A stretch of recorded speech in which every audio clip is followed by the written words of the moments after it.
அனைவருக்கும் வணக்கம். மிதுனம் ராசி நண்பர்களே, இந்த பதிவில் என்ன தகவல் பார்க்க போகின்றோம் என்றால், நமது மிதுனம் ராசி நண்பர்களுக்கு 13/2/2025 அன்று துவங்க இருக்கும் மாசி மாதம் ராசி பலன்படி என்ன பலன்கள் கிடைக்கும் என்பதை பார்ப்போம். நீங்கள் நமது சேனலுக்கு இதுதான் முதல் தடவை வருகை தந்து உள்ளீர்கள் என்றால் நமது சேனலை மறக்காம சப்ஸ்கிரைப் பண்ணிக்கோங்க மற்றும் பக்கத்தில் இருக்கின்ற பெல் பட்டனையும் பிரஸ் பண்ணிக்கோங்க. அப்பொழுதுதான் நாம் மிதுனம் ராசி பத்தி எந்த பதிவு போட்டோம் என்றாலும் உங்களுக்கு நோட்டிபிகேஷன் வழியாக தகவல் தெரியப்படுத்த முடியும். மிதுனம் ராசி என்பது கால புருஷ தத்துவப்படி 3ஆம் ராசி ஆகும். மேலும் மிதுனம் ராசியுடன் 3 நட்சத்திரங்கள் கொண்ட 9 பாதத்து நண்பர்களுள் அடங்குவீர்கள். மிதுனம் ராசி உபய மற்றும் காற்று தத்துவ ராசி ஆகும். இதில் புனர்பூசம் 1 முதல் 3 பாதங்கள் வரை, திருவாதிரை 1 முதல் 4 பாதங்கள் வரை, மிருகசீரிஷம் 3 முதல் 4 பாதங்கள் வரை மிதுனம் ராசியுடன் உள் அடங்குவீர்கள். மிதுனம் ராசியின் அதிபதி புதன் பகவான் என்பதால் நீங்கள் வேண்டி வணங்க வேண்டிய கடவுள் விஷ்ணு பெருமான் மற்றும் லக்ஷ்மி தேவி தாயார் ஆவார். உங்களால் முடியும் என்றால் ஒவ்வொரு வார சனிக்கிழமைகளில் அல்லது வெள்ளிக்கிழமை உங்கள் வீட்டின் அருகில் இருக்கின்ற விஷ்ணு பெருமான் கடவுள் கோவில் சென்று வழிபாடு செய்து விட்டு வாருங்கள். அப்படி செய்து வந்தால் உங்களுக்கு வர இருக்கும் பிரச்சனைகளில் இருந்து உங்களை நீங்கள் காத்து கொள்ள முடியும். ராகு பகவான் தற்பொழுது உங்களது 10ஆம் வீடான தொழில் மற்றும் கர்மஸ்தானத்தில் அமர்ந்து உள்ளார். 10வது வீட்டில் ராகு பொதுவாக தொழில் வெற்றிக்கான வலுவான உந்துதலைக் குறிக்கிறது. குறிப்பிடத்தக்க புகழ் மற்றும் அங்கீகாரத்திற்கான சாத்தியம் மற்றும் பெரிய அளவிலான செல்வாக்கு அல்லது பொது வெளிப்பாட்டை உள்ளடக்கிய துறைகளில் சிறந்து விளங்கும் போக்கு பெரும்பாலும் ஒருவரின் தேர்ந்தெடுக்கப்பட்ட தொழிலில் முக்கிய பதவிக்கு வழிவகுக்கும். இருப்பினும் இது பணி நெறிமுறைகள், வெறித்தனமான லட்சியம் மற்றும் சம்பந்தப்பட்ட அம்சங்களைப் பொறுத்து நெறிமுறை இக்கட்டான சூழ்நிலைகளுக்கு செல்ல வேண்டிய அவசியம் தொடர்பான சவால் களையும் வெளிப்படுத்தலாம். 10ஆம் வீட்டில் ராகு பற்றிய முக்கிய புள்ளிகள். தொழில் லட்சியம். இந்த வேலை வாய்ப்பு பெரும்பாலும் ஒருவரின் தொழில் வாழ்க்கையில் உச்சத்தை அடைவதற்கான வலுவான விருப்பத்தை குறிக்கிறது. சக்தி மற்றும் அங்கீகாரத்தை அடைவதற்கான இடைவிடாத உந்துதல். பொது படம். 10ஆம் வீட்டில் ராகு உள்ள நபர்கள் பொது பார்வையில் தங்களைக் காணலாம். அவர்களின் வேலையின் மூலம் புகழ் பெறலாம். வழக்கத்திற்கு மாறான பாதைகள். அவர்கள் வழக்கத்திற்கு மாறான அல்லது தனித்துவமான வாழ்க்கைப் பாதைகளுக்கு ஈர்க்கப்படலாம். இது வெளிநாட்டு தொடர்புகள் அல்லது வளர்ந்து வரும் துறைகளை உள்ளடக்கியது. சவால்கள் மற்றும் சிக்கல்கள். வெற்றிக்கான சாத்தியம் அதிகமாக இருந்தாலும் ராகுவின் செல்வாக்கு அதிக லட்சியம், வேலை தொடர்பான மன அழுத்தம் மற்றும் இலக்குகளைப் பின்தொடர்வதில் சாத்தியமான நெறிமுறை சங்கடங்களுக்கு வழிவகுக்கும். 10ஆம் வீட்டில் ராகுவுக்கு சாத்தியமான தொழில்துறைகள்.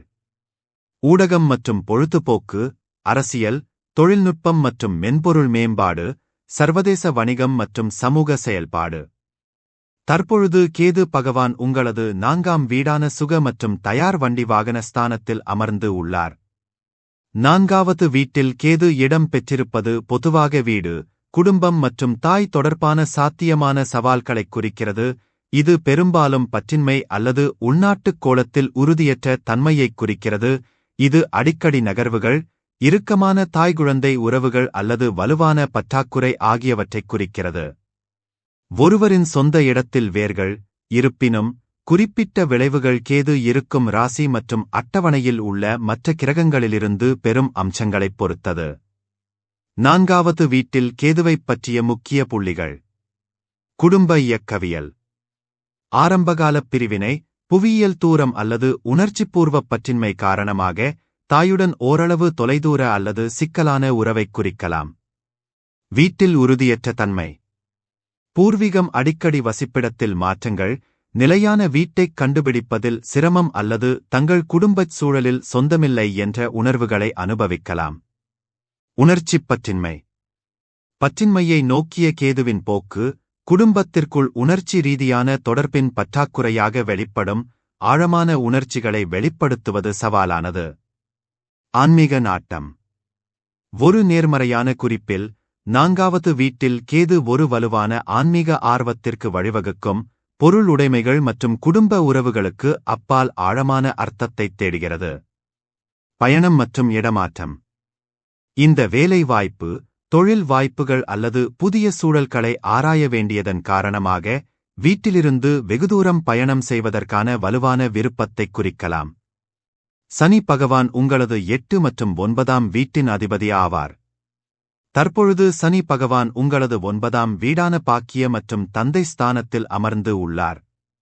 9ஆம் வீட்டில் இருக்கும் சனி பொதுவாக உயர்கல்வி, ஆழ்ந்த தத்துவ நம்பிக்கைகள், ஆன்மீகத்தில் தீவிரமான அணுகுமுறை மற்றும் பிற கிரக அம்சங்கள் மற்றும் தனிநபரின் விளக்கப்படத்தைப் பொறுத்து நீண்ட தூர பயணம் அல்லது உயர்கல்வி தொடர்பான சவால்களுக்கான சாத்தியக்கூறு ஆகியவற்றைக் குறிக்கிறது. ஒரு முழு 9வது வீட்டில் சனியின் முக்கிய விளக்கங்கள். வலுவான நெறிமுறை மற்றும் தார்மீக திசைகாட்டி. சனியின் ஒழுக்கம் சரி மற்றும் தவறு பற்றிய வலுவான உணர்வுக்கு வழிவகுக்கும், பெரும்பாலும் தனிநபர்கள் தங்கள் நம்பிக்கைகள் மற்றும் செயல்களில் மிகவும் கொள்கையுடையவர்களாக இருக்க வழிவகுக்கும். ஆழ்ந்த தத்துவ ஆர்வம். இந்த வேலை வாய்ப்பு ஆழமான தத்துவ மற்றும் ஆன்மீக நோக்கங்களில் வலுவான ஆர்வத்தை வளர்க்கும், இது மத நூல்கள் அல்லது தத்துவக் கருத்துகளின் அர்ப்பணிப்பு ஆய்வுக்கு வழிவகுக்கும். தாமதமான உயர்கல்வி. சனி சில சமயங்களில் முதுகலை படிப்பு அல்லது கற்றலுக்காக வெளியூர் பயணம் போன்ற உயர்கல்வியைத் தொடர்வதில் தாமதங்கள் அல்லது தடைகளை குறிக்கலாம். பயணத்தில் எச்சரிக்கையான அணுகுமுறை. 9ஆம் வீட்டில் சனி இருக்கும் நபர்கள் தொலைதூரப் பயணத்தைப் பொறுத்தவரை மிகவும் எச்சரிக்கையாகவோ அல்லது ஒதுக்கப்பட்டவர்களாகவோ இருக்கலாம். பயணத்தைத் தொடங்குவதற்கு முன் முழுமையாகத் திட்டமிட்டு அனைத்து அம்சங்களையும் கருத்தில் கொள்ள விரும்புவார்கள். மரபுகளை கண்டிப்பாக கடைபிடித்தல். அவர்கள் குடும்ப மரபுகள் மற்றும் கலாச்சார பழக்கவழக்கங்களை மிகவும் மதிக்கக்கூடியவர்களாக இருக்கலாம், வலுவான பொறுப்புணர்வுடன் அவற்றைக் கடைப்பிடிப்பார்கள். 9ஆம் வீட்டில் சனியின் சாதகமான அம்சங்கள். அறிவைப் பின்தொடர்வதில் வலுவான பணி நெறிமுறை. சனி கொண்டுள்ள அர்ப்பணிப்பு, விடாமுயற்சியுடன் படிக்கும் பழக்கம் மற்றும் அறிவைப் பெறுவதற்கான ஆழ்ந்த அர்ப்பணிப்புக்கு வழிவகுக்கும். ஆன்மீக நடைமுறைகளில் முதிர்ச்சி. ஆன்மீக போதனைகளின் நடைமுறைப் பயன்பாட்டில் கவனம் செலுத்துவதன் மூலம் ஆன்மீகத்திற்கான முதிர்ந்த மற்றும் அடிப்படையான அணுகுமுறையை இந்த வேலைவாய்ப்பு ஊக்குவிக்கும். நெறிமுறை முடிவெடுத்தல். தார்மீகத்தின் வலுவான உணர்வு மற்றும் நெறிமுறைக் கொள்கைகளின் அடிப்படையில் முடிவுகளை எடுக்கும் போக்கு. குரு பகவான் உங்களது 7 மற்றும் 10ஆம் வீட்டின் அதிபதி ஆவார். தற்பொழுது குரு பகவான் உங்களது 12ஆம் வீடான விரயஸ்தானத்தில் அமர்ந்து உள்ளார். 12வது வீட்டில் உள்ள வியாழன் பொதுவாக ஆன்மீகம், சுயபரிசோதனை மற்றும் தனிமைக்கான விருப்பத்தை குறிக்கிறது. இது பெரும்பாலும் தாராள மற்றும் பரோபகார இயல்புக்கு வழிவகுக்கிறது, ஆழ்ந்த உள்ஞானம் மற்றும் பிறருக்கு சேவை செய்வதில் கவனம் செலுத்துகிறது. குறிப்பிட்ட விளைவுகள் மாறுபடலாம். விளக்கப்படத்தில் உள்ள மற்ற கிரக அம்சங்களைப் பொறுத்து. 12வது வீட்டில் வியாழனின் முக்கிய விளக்கங்கள்.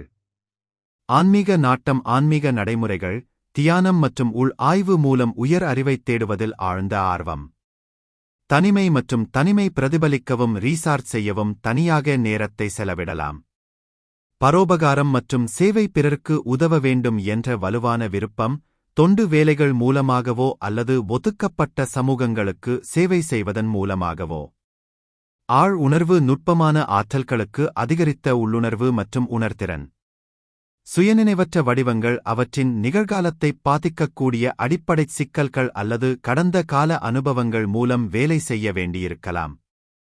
12வது வீட்டில் வியாழனின் நேர்மறையான அம்சங்கள். ஆழ்ந்த இரக்கம், மற்றவர்களின் போராட்டங்களுக்கு பச்சாதாபம் மற்றும் புரிதலின் வலுவான உணர்வு. உள் அமைதி. ஆன்மீக நடைமுறைகள் மூலம் அமைதி மற்றும் அமைதியைக் கண்டறியும் திறன். மறைக்கப்பட்ட திறமைகள் படைப்பாற்றல் அல்லது குணப்படுத்தும் திறன்களுக்கான பயன்படுத்தப்படாத திறனைக் கொண்டிருக்கலாம். நேர்மறை மாற்றம். சவால்களை சமாளிப்பதன் மூலம் குறிப்பிடத்தக்க தனிப்பட்ட வளர்ச்சிக்கான சாத்தியம். 12வது வீட்டில் வியாழனுடன் சாத்தியமான சவால்கள். அதிகப்படியான செலவு, தாராள மனப்பான்மை, சில நேரங்களில் நிதி அதீத ஈடுபாட்டிற்கு வழிவகுக்கும். திரும்பப் பெறுதல் போக்குகள். சமூக தொடர்புடன் சமநிலைப்படுத்தப்படாவிட்டால் சமூக தனிமையுடன் போராடலாம். குழப்பம் அல்லது சுய சந்தேகம். உள் மோதல்கள் அல்லது நிச்சயமற்ற தன்மையின் மூலம் வேலை செய்ய வேண்டியிருக்கலாம். கவனம் இல்லாமை. ஆன்மீகத் துறையில் அதிக கவனம் செலுத்துவதால் உலக விஷயங்களில் கவனம் செலுத்துவதில் சிரமம். சூரிய பகவான் உங்களது 3ஆம் வீட்டின் அதிபதி ஆவார். தற்பொழுது சூரிய பகவான் உங்களது 9ஆம் வீடான பாக்கிய மற்றும் தந்தை ஸ்தானத்தில் அமர்ந்து உள்ளார். 9வது வீட்டில் சூரியன் பொதுவாக நேர்மறையான செல்வாக்கைக் குறிக்கிறது, உயர்கற்றல், தத்துவம், நீண்ட தூர பயணம் மற்றும் தனிப்பட்ட நெறிமுறைகள் மற்றும் மதிப்புகளின் வலுவான உணர்வு ஆகியவற்றுடன் வலுவான தொடர்பைக் குறிக்கிறது. இது பெரும்பாலும் அவர்களின் சமூகம் அல்லது துறையில் மரியாதைக்குரிய நபராக நற்பெயருக்கு வழிவகுக்கும். நிபுணத்துவம், இருப்பினும், மற்ற கிரக அம்சங்களைப் பொறுத்து, இது தந்தையின் உருவத்துடன் சாத்தியமான சவால்கள் அல்லது முன்னோர்கள் தொடர்பான கர்ம சிக்கல்களையும் குறிக்கலாம். 9வது வீட்டில் சூரியனின் முக்கிய விளக்கங்கள். நோக்கம் மற்றும் பார்வையின் வலுவான உணர்வு. சூரியனின் இயற்கையான தலைமைத்துவ குணங்கள் 9வது வீட்டில் பெருக்கப்படுகின்றன, இது மற்றவர்களுடன் அறிவையும் ஞானத்தையும் பகிர்ந்து கொள்வதற்கான வலுவான விருப்பத்திற்கு வழிவகுக்கும், பெரும்பாலும் கற்பித்தல், எழுதுதல் அல்லது பொதுப்பேச்சு மூலம். பயணம் மற்றும் ஆய்வு மீதான காதல். இந்த இடம் பல்வேறு கலாச்சாரங்கள் மற்றும் தத்துவங்களில் வலுவான ஆர்வத்தைக் குறிக்கும், இது விரிவான பயணத்திற்கும் ஒருவரின் எல்லைகளை விரிவுபடுத்தும் விருப்பத்திற்கும் வழிவகுக்கும். நெறிமுறைகள் மற்றும் தார்மீகத்தின் மீது உயர்ந்த மரியாதை. 9வது வீட்டில் சூரியனின் செல்வாக்கு ஒரு வலுவான நெறிமுறைக் குறியீட்டையும் சரியானதைச் செய்வதற்கான அர்ப்பணிப்பையும் வளர்க்கும். கல்வி வெற்றிக்கான சாத்தியம். இந்த வேலை வாய்ப்பு உள்ள நபர்கள் உயர் கல்வியில், குறிப்பாக தத்துவம், மதம் அல்லது ஆன்மீகம் தொடர்பான துறைகளில் சிறந்து விளங்கலாம். தந்தை உருவத்துடன் உறவு. மற்ற கிரக அம்சங்களைப் பொறுத்து, 9வது வீட்டில் சூரியன் தந்தையுடனான ஒரு சிக்கலான உறவைக் குறிக்கலாம், இது ஒரு வலுவான தந்தை உருவத்தை அல்லது தந்தை-குழந்தை இயக்கத்தில் உள்ள சவால்களைக் குறிக்கும். புதன் பகவான் உங்களது 1 மற்றும் 4ஆம் வீட்டின் அதிபதி ஆவார்.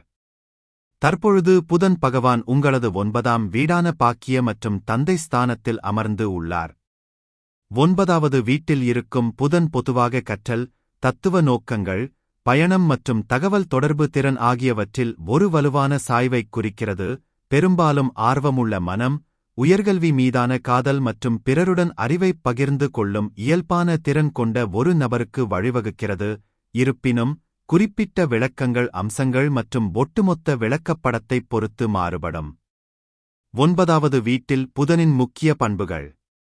அறிவுசார் ஆர்வம். பல்வேறு தத்துவங்கள், மதங்கள் மற்றும் கலாச்சாரங்களை ஆராய்வதற்கான வலுவான ஆசை, பெரும்பாலும் ஆழ்ந்த ஆய்வு மற்றும் ஆராய்ச்சிக்கு வழிவகுக்கும். சிறந்த தகவல் தொடர்பு திறன். கருத்துக்களை தெளிவாக வெளிப்படுத்தும் இயல்பான திறமை, அவர்களை நல்ல ஆசிரியர்கள், எழுத்தாளர்கள் அல்லது பொதுப்பேச்சாளர்களாக மாற்றும். பயண ஆர்வம். புதிய இடங்களை ஆராய்வதிலும் பல்வேறு கலாச்சாரங்களை அனுபவிப்பதிலும் உள்ள காதல், அடிக்கடி பயணத்திற்கு வழிவகுக்கும். பொருந்தக்கூடிய தன்மை. ஒரு நெகிழ்வான மனநிலை, புதிய சூழல்கள் மற்றும் முன்னோக்குகளை எளிதில் சரிசெய்ய அனுமதிக்கிறது. ஆன்மீக நாட்டம். ஆன்மீகத்தில் ஆர்வம் மற்றும் வாழ்க்கையில் ஆழமான அர்த்தத்தைத் தேடுதல். சாத்தியமான சவால்கள். அதிக சிந்தனை. பகுப்பாய்வுத் தன்மை சில சமயங்களில் அதிகமாகச் சிந்திக்கவும் முடிவெடுக்க முடியாத நிலைக்கும் வழிவகுக்கும். கவனச்சிதறல். பரந்த ஆர்வங்கள் காரணமாக ஒரு தலைப்பிலிருந்து மற்றொரு தலைப்பிற்கு தாவுவதற்கான போக்கு. மேலோட்டமான அறிவு. ஆழமான புரிதல் இல்லாமல் பல்வேறு துறைகளில் மேற்பரப்பு அளவிலான அறிவை மட்டுமே பெறுவது ஆபத்து. சுக்கிரன் பகவான் உங்களது 5 மற்றும் 12ஆம் வீட்டின் அதிபதி ஆவார். 10ஆம் வீட்டில் உள்ள சுக்கிரன் பொதுவாக ஒருவரின் தொழிலில் நேர்மறையான செல்வாக்கைக் குறிக்கிறது, வெற்றி, புகழ் மற்றும் அவர்களின் தொழில் வாழ்க்கையில் வலுவான நற்பெயருக்கான சாத்தியக்கூறுகளை பரிந்துரைக்கிறது, பெரும்பாலும் அழகியல், கலை, இராஜதந்திரம் மற்றும் வசீகரம் தொடர்பான துறைகளில் சிறந்து விளங்குகிறது. இருப்பினும், விளக்கம் ஒட்டுமொத்த விளக்கப்படம் மற்றும் வீனஸின் அம்சங்களைப் பொறுத்தது. 10ஆம் வீட்டில் சுக்கிரனின் நேர்மறையான அம்சங்கள். தொழில் வெற்றி. தனிநபர்கள் அவர்கள் தேர்ந்தெடுத்த துறையில், குறிப்பாக வடிவமைப்பு, ஏஷன், நடிப்பு, பொது உறவுகள் அல்லது சமூகப் பணி போன்ற படைப்பாற்றல் அல்லது மக்கள் சார்ந்த தொழில்களில் முக்கியத்துவம் பெறலாம். வசீகரமான ஆளுமை. இயல்பான கவர்ச்சி மற்றும் இராஜதந்திரம் வலுவான தொழில்முறை உறவுகளை உருவாக்க மற்றும் சக ஊழியர்கள் மற்றும் வாடிக்கையாளர்களிடமிருந்து ஆதரவைப் பெற உதவும். அழகியல் உணர்வு. வடிவமைப்பு, கலை அல்லது அழகியல் தொடர்பான தொழில்களில் அழகு மற்றும் சுத்திகரிப்புக்கான கூர்மையான பார்வை பயனுள்ளதாக இருக்கும். வலுவான பணி நெறிமுறை. அங்கீகாரம் மற்றும் பாராட்டுக்கான ஆசை அவர்களை கடினமாக உழைக்கவும் அவர்களின் வாழ்க்கையில் சிறந்து விளங்க பாடுபடவும் ஊக்குவிக்கும். 10ஆம் வீட்டில் சுக்கிரனுடன் சாத்தியமான சவால்கள். தோற்றத்திற்கு அதிக முக்கியத்துவம். சில நேரங்களில் படம் மற்றும் அழகியல் மீதான கவனம் ஆழ்ந்த தொழில்முறை குணங்களை மறைக்கக்கூடும். உறுதியின்மை. சில சூழ்நிலைகளில் நல்லிணக்கத்தின் தேவை மற்றும் மற்றவர்களை மகிழ்விப்பது உறுதியான முடிவுகளை எடுப்பதில் சிரமத்திற்கு வழிவகுக்கும். வேலை வாழ்க்கை சமநிலை சிக்கல்கள். வாழ்க்கையில் வலுவான கவனம் செலுத்துவது தனிப்பட்ட உறவுகள் அல்லது பொழுதுபோக்குகளை புறக்கணிக்க வழிவகுக்கும். செவ்வாய் பகவான் உங்களது 6 மற்றும் 11ஆம் வீட்டின் அதிபதி ஆவார். 1வது வீட்டில் செவ்வாய் ஒரு வலுவான, உறுதியான மற்றும் ஆற்றல்மிக்க ஆளுமையின் உயர்மட்ட தன்னம்பிக்கையைக் குறிக்கிறது, பெரும்பாலும் திருமண வாழ்க்கையில் சாத்தியமான சவால்கள் காரணமாக. மாங்கிலிக் என்று விவரிக்கப்படுகிறது. தனிநபர்கள் மிகவும் சுறுசுறுப்பாகவும் தைரியமாகவும் விரைவாக நடவடிக்கை எடுப்பவர்களாகவும் இருக்கலாம், ஆனால் ஒழுங்காக வழிநடத்தப்படாவிட்டால் ஆக்கிரமிப்பு அல்லது பொறுமையின்மையைக் காட்டலாம். 1ஆம் வீட்டில் செவ்வாயின் முக்கிய பண்புகள். அதிக ஆற்றல் மற்றும் இயக்கம்.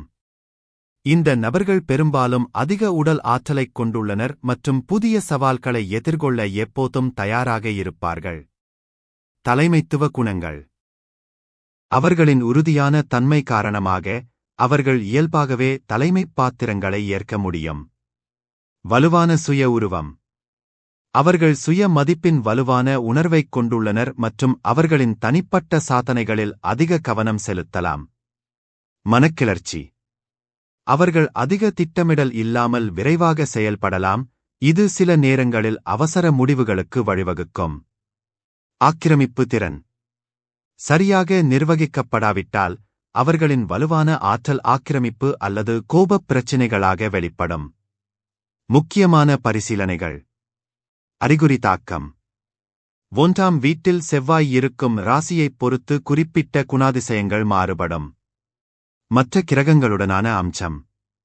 1ஆம் வீட்டில் செவ்வாய் இருக்கும் பிற கிரகங்களின் செல்வாக்கு ஆளுமைப் பண்புகளை மேலும் மாற்றியமைக்கும். மேலும் நாம் கூறிய கோச்சார ரீதியான பொது பலன்கள் உங்களுக்கு பிடித்து இருந்தால் நமது சேனலை மறக்காம சப்ஸ்கிரைப் பண்ணிக்கோங்க. இந்த பதிவை பார்த்தமைக்கு மிக்க நன்றி. வணக்கம்.